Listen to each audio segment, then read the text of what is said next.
యదాల నిజాలు వెలుగు తీసే కైజార్ మీ పృథ్వీ టుడే. వార్డుల విభజన ప్రజాభిప్రాయసేకరణలో జరగాలి. వైసీపీ నాయకుల డిమాండ్. అనకాపల్లిలో అశాస్త్రీయంగా వార్డుల విభజన జరిగిందని వైఎస్ఆర్సీపీ నాయకులు ఆరోపించారు. అశాస్త్రీయ వార్డు విభజనను వ్యతిరేకిస్తూ అనకాపల్లి నియోజకవర్గ వైఎస్ఆర్సీపీ సమన్వయకర్త మనసాల భరత్ కుమార్ ఆదేశాలతో ఆదివారం వైసీపీ పార్టీ కార్యాలయం నుండి జీవీఎంసీకి బైక్ ర్యాలీ నిర్వహించారు. అనకాపల్లి జోనల్ కార్యాలయం వద్ద నిరసన కార్యక్రమాన్ని చేపట్టారు.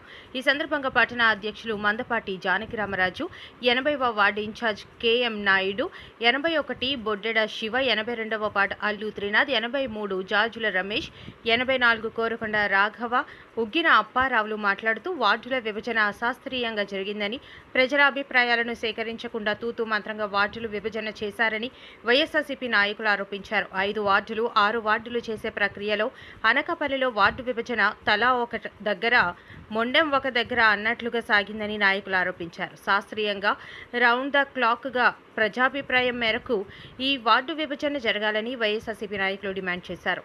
కార్పొరేటర్ల వలన ఆశతో ఇద్దరు కూటమి నాయకుల ప్రయత్నాలు ఇవి అన్నారు. వార్డులను ఎలా చేసినా రాబోయే స్థానిక ఎన్నికలలో వైసీపీ అన్ని వార్డులను విజయకేతనం ఎగరవేయడం ఖాయమన్నారు. అనంతరం అనకాపల్లి జోనల్ కార్యాలయం వద్ద నిరసన తెలిపిన అనంతరం అక్కడున్న సచివాలయ ఉద్యోగికి వినతి పత్రం మరి ఏదైతే గత ప్రభుత్వంలో 98 వార్డులతో విస్తరించి ఉన్న మహావిశాఖ నగరాభివృద్ధి సంస్థను 100 డివిజన్లకు విస్తరిస్తూ నోటిఫికేషన్ జారీ చేయడం, దానికి ప్రజాభిప్రాయ సేకరణ కానీ వారం రోజుల టైం ఇచ్చి నమూనాను పంపడం జరిగింది. నమూనా పంపించిన కార్యక్రమం చేస్తే అనకాపల్లి పరిధిలో ఏ ఒక్కరికి కూడా తెలియని పరిస్థితి. మొక్కుబడిగా జీవీఎంసీ జోనల్ కార్యాలయంలో ఒక తాలూకా నమూనా, స్థానిక రెవెన్యూ ఆఫీస్ ఎంఆర్ ఆఫీస్ ఒక నమూనా ఇచ్చి చేతులు తెలుపుకున్నారు. ఊళ్ళో ప్రజలకు కానీ, ప్రజా సంఘాలకు కానీ, ప్రతిపక్షాలు కానీ ఎవరికి కూడా అవగాహన లేని విధంగా ఈ కార్యక్రమం రూపొందించడం జరిగింది. గతంలో ప్రభుత్వంలో వాళ్ళకు అనుకూలంగా వార్డులు మలిచారని అది పూర్తిగా అవాస్తవం. గతంలో ఏ రకంగా జరిగిందంటే రౌండ్ ది క్లాక్ సిస్టమ్ మీరు చూసుకోండి. విజ్ఞాన అనకాపల్లి ప్రజలు ఉన్నారు, విద్యావంతులు ఉన్నారు, ఉపాధ్యాయులు ఉన్నారు, మేధావులు ఉన్నారు, రాజకీయ నాయకులు ఉన్నారు. ఎక్కడా కూడా రాజకీయ ప్రక్రియ చొప్పించకుండా రౌండ్ ది క్లాక్ సిస్టంగానే పూర్తిగా పారదర్శకత విభజించడం జరిగింది.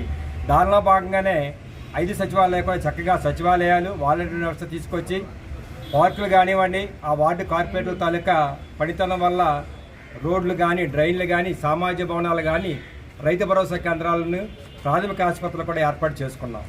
ఇవాళ అనకాపల్లికి 90. నా పేరు కేఎం నాయుడు, 80వ వార్డు ఇన్ఛార్జ్ అండి. మరి ప్రస్తుతం కూటమి ప్రభుత్వం ఈ వార్డు విభజన ప్రక్రియ చేపట్టడం జరిగింది.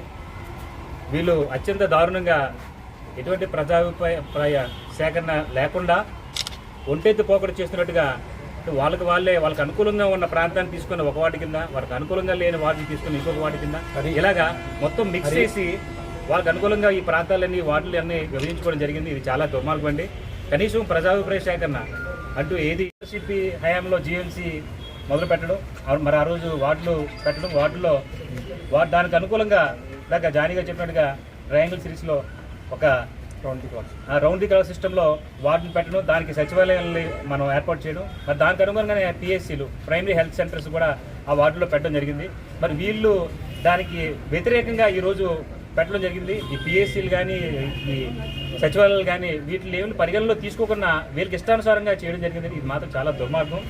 దీన్ని మేము వైఎస్ఆర్సీపీ తరఫున, మరి మా ప్రీతం నాయకులు మనసాల భరత్ కుమార్ తరఫున తీవ్రంగా ఖండిస్తున్నామని. మీరు ఎన్ని కుయుక్తులు చేసినా ఎంత దుర్మార్గం పనులు. 81 ఇన్ఛార్జ్ మాట్లాడుతున్నాను. మన ఎన్నికల్లో ట్యాంపరింగ్ వల్ల గెలిచారు, దేని వల్ల గెలిచారంటే భగవంతుడికి తెలియాలి. 5 వార్డులు ప్రశాంతంగా ఉన్న వార్డులని ముక్కలు చేసే, ఒక వార్డుని 3 ముక్కలు చేసేస్తే మనం చేసేస్తాం పూర్తి భ్రమ. ఎందుకంటే రేపు వచ్చే ఎన్నికలు కూడా పోస్టల్ బ్యాలెట్ ద్వారా బ్యాలెట్ పేపర్ల ద్వారా అవుతాయి తప్ప ఎలక్ట్రానిక్ మిషన్ దగ్గర కాదు. కాబట్టి ఆ భయం పట్టుకొని మీకు ఒక్కొక్క వార్డుని 80 వార్డు 3 ముక్కలు, 81 3 ముక్కలు, ప్రతి వార్డు 3 ముక్కలు చేస్తే మనం గెలిచేస్తాం అనుకోవడం పూర్తిగా మీ భ్రమ. ప్రజలు అంటారు, తర్వాత ఎమ్మెల్యేలు అందరూ అబ్జెక్షన్ చేస్తున్నారు. ఇక్కడ చూస్తే ఆదివారం వాళ్ళు సచివాలయం స్టాఫ్ని తీసుకొచ్చి ఇక్కడ పనులు చేస్తున్నారు.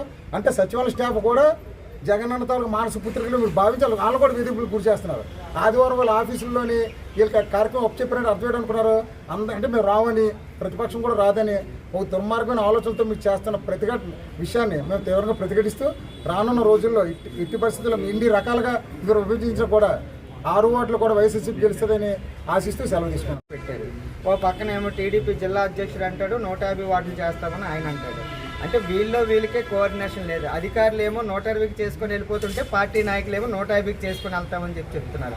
అంటే ఇక్కడ పార్టీ ప్రభుత్వం అంటే అధికారుల్లో ఉన్న పార్టీ నాయకులు కూడా సమన్వయం చేసుకొని వెళ్ళవలసిన పరిస్థితి. మరి ఇప్పుడు ఇందాక పెద్దలు మందపాటి జానకిరామరాజు గారు చెప్పినట్టు ఏదైతే భౌగోళిక ఆధారాల ప్రకారం ఏ రకంగా అయితే చేశారన్నది ఒక ఆలోచన అయితే లేదు.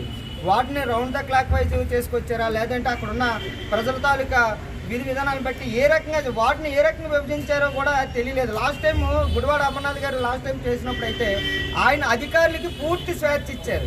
అందులో ఏ ప్రజాప్రతినిధిని కూడా ఇన్వాల్వ్ అవ్వకుండా వాళ్ళకి ఏమైనా సహాయ సహకారాలు కావాలంటే అందించారు తప్ప వాళ్ళు ఏ రకంగా అయితే తీసుకెళ్లారో ఆ రకంగానే గుడివాడ అమర్నాథ్ గారు మరి ఆ రోజు ఈరోజు మన జిల్లా పార్టీ అధ్యక్షులు కొట్టేడు ప్రగతి గారు, మరి అనకాపల్లి సమన్వయకర్త మసాల భక్తి గారు వారి పిలుపు మేరకు ఈరోజు వార్డు విభజన గురించి మన జిఎంసీ ఆఫీస్కి రావడం జరిగిందండి. వార్డు విభజన పూర్వపు అనకాపల్లి జిఎంసీ పరిధి 5 వార్డులుగా ఉండి ఇప్పుడు 6 చేశారు, సంతోషకరం. కానీ ఇప్పుడు ఏంటంటే విశాఖపట్నం జిఎంసీలోనే 98 వార్డులకి 120 అంటున్నారు, 150 అంటారు. అది ఓటు ప్రభుత్వానికి స్వస్థత లేదు. ఇంకోటి ఏంటంటే ఈ 5 వార్డులు 6 వార్డులు చేసి ఇష్టసారంగా కుక్కలు చించిన ఇస్త్రీలాగా జల్లే విధంగా చేశారు. దాన్ని కూడా దృష్టిలో పెట్టుకొని రేపు రానున్న రోజుల్లో ఈ విధంగా అలాగే వైఎస్ఆర్ పార్టీ నాయకులకు ప్రెస్ మీడియా వారికి అందరికీ ముందుగా ధన్యవాదాలు తెలియజేస్తాను. ఇవాళ వార్డు విభజన అన్నది ఒక తల మొండం లేకుండా జరుగుతుంది. తల సరస్పల్లో ఉంది, మొండం కోటిని వీధిలో ఉంది. అంటే మీకు అర్థమైంది, తల ఏమో సరస్పల్లో ఉంది, మొండం కోటిని వీధిలో ఉంది. అసలు ఏడు జరుగుతుందో వీళ్ళు ఏటి విభజన చేస్తున్నారో అసలు పార్టీ ఆఫీస్కి కానీ మాకు కానీ ఫోన్ చేసి మీరు దానిపైన ఏమైనా స్పందన తీసుకుంటున్నారా లేదని ప్రజలు స్వచ్ఛందంగా అడుగుతున్నారు.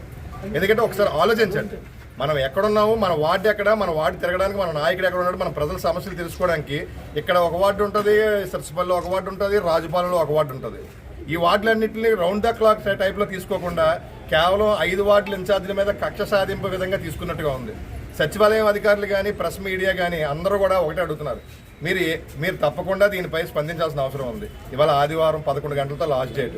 ఇవాళ 11 గంటలు దాటిపోతే రేపటి నుంచి మళ్ళీ యథావిధిగా ఈ vote bank water in-charge Malsala Bharat Kumar గారు పిలుపు మేరకు ఈరోజు వార్డులో వెరిఫికేషన్కి కమిషనర్ గారికి ఒక వినతి పత్రం ఇవ్వడానికి వచ్చామండి.